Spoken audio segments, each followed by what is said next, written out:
YS Rajasekhara Reddy గారు వారు ముఖ్యమంత్రిగా ఉన్నప్పుడు చేసినటువంటి అభివృద్ధి కార్యక్రమాలు కానీ, రైతాంగానికి ఇచ్చినటువంటి రుణమాఫీ కానీ,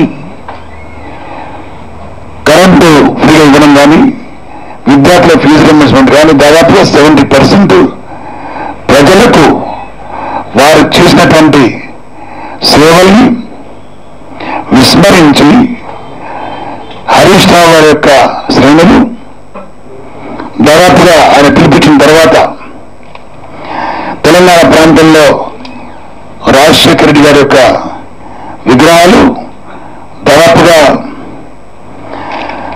8 వరకు విగ్రహాలని కూల్చేయడం జరిగింది. కొన్ని విగ్రహాలను అయితే రంపం పెట్టి తలలు కూడా తీసడం జరిగింది, చేతులు లాగడం జరిగింది. ఇంత ఘోరంగా అన్యాయంగా ఈ రాష్ట్రాన్ని సర్వతోముఖాభివృద్ధి చేసి పరిపాలించినటువంటి నాయకుడిని ప్రజలు ఇప్పటి వరకు కూడా మర్చిపోలేరు, ఎప్పటికీ మర్చిపోరు. అలాంటి నాయకుని మీద హరీష్ రావుకు శత్రుత్వం నాకు అర్థం కావడలేదు. మాకు వారు పిలిపించిన తర్వాత దాదాపు ఇల్లందు, ఖమ్మం జిల్లా ఇల్లందులో, అదేవిధంగా మహబూబాబాద్ జిల్లాలో ఉన్నటువంటి అన్నారం గ్రామం పానుగల్లు మండల్లో ఒక విగ్రహం, అదేవిధంగా బీరంగూడ అంటే జోగిపేట్ మేర్ జిల్లాలో ఉన్నటువంటి 2 విగ్రహాలు, బాచిపల్లి రంగారెడ్డి జిల్లాలో ఉన్నటువంటి విగ్రహాన్ని, అదేవిధంగా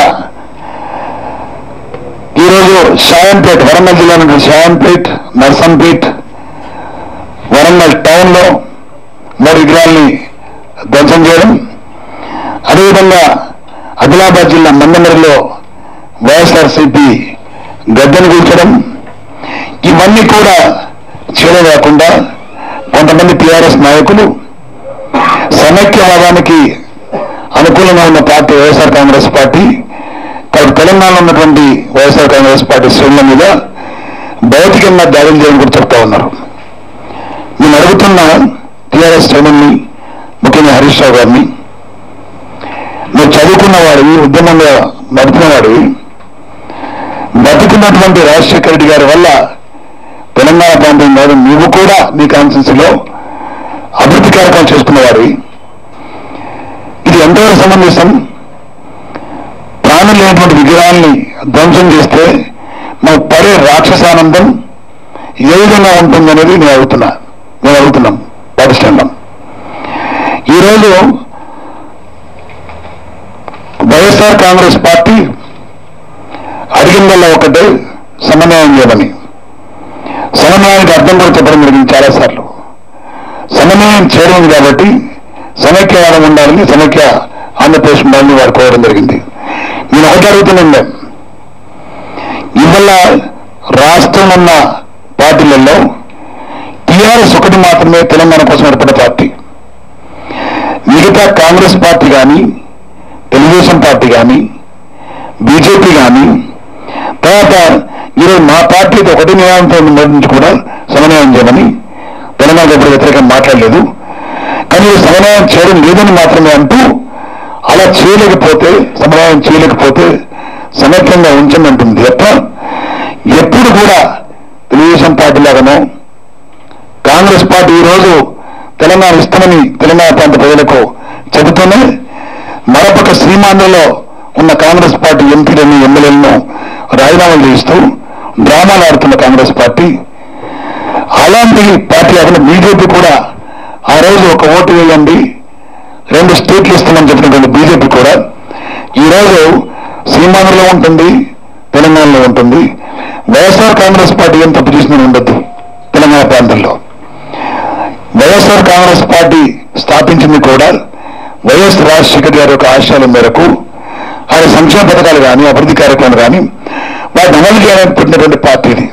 తెలంగాణ రాష్ట్రము ఏర్పాటు కోసం పెట్టిన పార్టీ కాదు ఇది. కానీ తెలంగాణ ప్రాంతం ఉద్యమ నేపథ్యంలో తెలంగాణ ప్రజల మనోభావాన్ని గౌరవిస్తామని చెప్పడం జరిగిందేమో.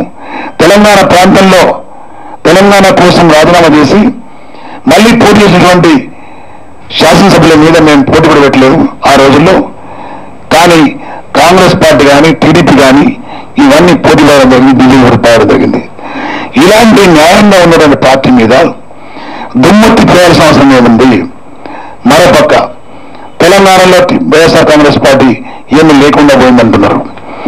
ఏమీ లేకుండా పోయిన పార్టీ గురించి మీకు ఇంత అదుర్ద కానీ భయం కానీ మీకు ఎందుకు అవుతున్నాం? మేము ఏమి లేకుండా పోయిందన్నప్పుడు గమన కూర్చొని మీరు మా పార్టీ ఏ విధంగా బలోపేతమవుతుంది, ఏ విధంగా బలమవుతుంది, ఏ విధంగా ప్రజల్లోకి వెళ్తుంది, ఏ విధంగా ప్రజల యొక్క వారి యొక్క గౌరవాన్ని పొందుతుంది అనే విధాన్ని చూడండి మీరు. అలా కాకుండా ఒక పక్క చంద్రబాబు నాయుడు అయితే 3 సార్లు మోసం చేసిన వ్యక్తి ఆయన తెలంగాణ ప్రాంతాన్ని. అలాంటి వ్యక్తి మన లేఖ ఇచ్చారని చెప్తూనే మరో పక్క ఆత్మగౌరవ యాత్ర అంటూ వెళ్తున్నాడు ఆయన. అలాంటి తెలంగాణ ఉండొచ్చు, ఆ పార్టీ బీజేపీ ఉండొచ్చు, కాంగ్రెస్ పార్టీ ఉండొచ్చు. కాంగ్రెస్ పార్టీ చిత్తశుద్ధి ఉంటే తెలంగాణ ఇచ్చిన తర్వాత సిడబ్ల్యూసీ యొక్క ఆదేశము, సిడబ్ల్యూసీ అంటే ఉన్నతమైనటువంటి పార్టీ యొక్క కమిటీ, అది అలాంటి కమిటీ తీసుకున్న నిర్ణయానికి అన్ని ప్రాంతాల్లో ఉన్నటువంటి కాంగ్రెస్ పార్టీ శ్రేణులు గౌరవించాలా. అలా గౌరవించకుండా ఏదైతే వ్యతిరేకంగా మాట్లాడుతారో దమ్ముంటే బహిష్కరించండి, పార్టీకి వెళ్ళి బహిష్కరించే వాళ్ళ పార్టీ మాత్రం 2 దిక్కులా ఉండాలా, అన్ని పార్టీలు ఉండాలా. కానీ వైఎస్ఆర్ కాంగ్రెస్ పార్టీ ఉండొద్దు అనే విషయం ఏదైతుందో ఎందుకు ఉండొద్దు అడుగుతుంది నేను. తప్పకుండా ఉంటుంది. కాబట్టి నేను ఒకటే మనం చేస్తున్నా, ప్రజలకు, తెలంగాణ ప్రజలకు వైఎస్ఆర్ కాంగ్రెస్ పార్టీ ఎప్పుడు కూడా రేపు తెలంగాణ ఏర్పడ్డా తెలంగాణ పునర్నిర్మాణంలో కూడా భాగస్వామ్యం అవుతుంది. తప్పకుండా మేము తెలంగాణ గురించి, తెలంగాణ ఉన్నటువంటి సమస్యల గురించి పోరాటం చేస్తున్నాం. తెలంగాణ ఉన్నటువంటి ప్రజలు నిజంగా రాజశేఖర్ గారు మరణించిన తర్వాత తెలంగాణ ప్రాంతంలో ఉన్నటువంటి వ్యక్తులు చాలా మంది మరణించడం జరిగింది, ఆత్మ గుండెపోటు వచ్చి. అలాంటి వ్యక్తిని తమ గుండెల్లో దాచుకున్నటువంటి తెలంగాణ ప్రజలు అలాంటి వ్యక్తిని, అలాంటి ప్రజలు ఏర్పాటు చేసినటువంటి విగ్రహాలను ఏ విధంగా ధ్వంసం చేయమంటావు? అది మంచి ప్రయత్నం.